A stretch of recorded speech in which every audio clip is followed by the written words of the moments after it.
Hey, we hope you're having a great day. I'm Tom.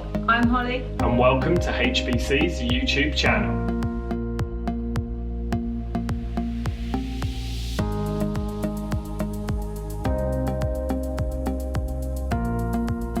Hello and welcome to day 32 of Journey Through the Bible.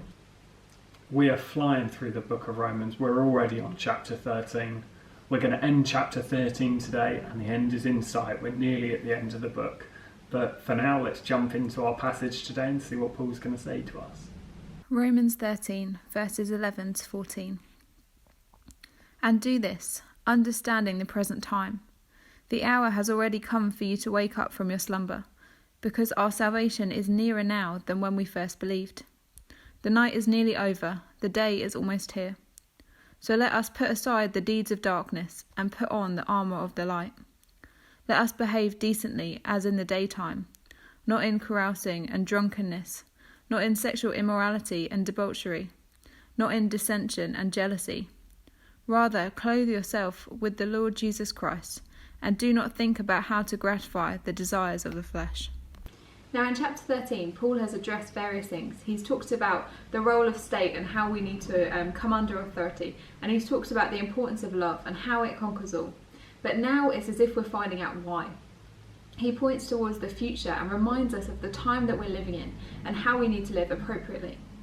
He points towards an eschatological future in which we need to think about Christ's second coming and live a life that's worthy of him.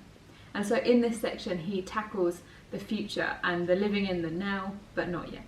Verses 11 and 12. These verses explore the tension of the now but not yet.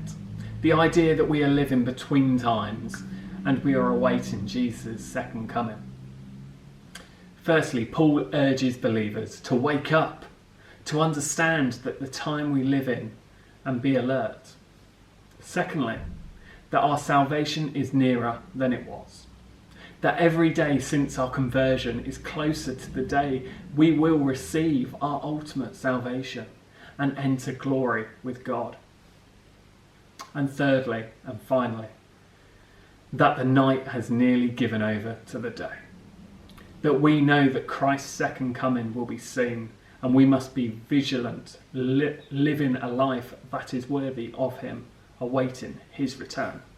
Verses 12 to 14. Therefore we live accordingly. We clothe ourselves for battle with the light of Christ and put darkness aside. And by that we mean that we want to live in the light. Often we know that things go down in the dark because it feels like you can get away with more. There's less people around. It's that psychological thing that says in the darkness it doesn't matter. But what we are called to do is point towards the light and to clothe ourselves in light. We also live as if the light has already come, as if Jesus' second coming has already happened. Because then we can't fall into the trap of sinning, because if Jesus was there standing next to you, we all know that we wouldn't do half of the things that we end up doing.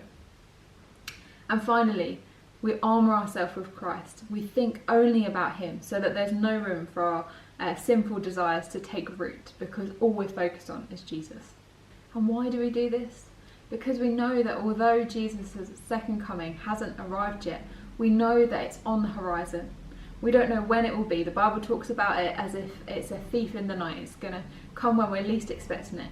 And for that reason, we need to be prepared. We need to be living a life that glorifies God, so that if one day we wake up and Jesus is there, we can feel like we're living a life that glorifies him, a life that he would be happy about, and a life that ultimately we know he can see anyway. But it's just that imminent, incredible moment that Jesus' second coming will come soon, and we need to be prepared for it. Time for our application now. Now we live in a world that's dominated by time. How much of our day is dictated by what time it is, what routine we've got, what schedule it is, what appointment we have. Everything in our life is fixed around time.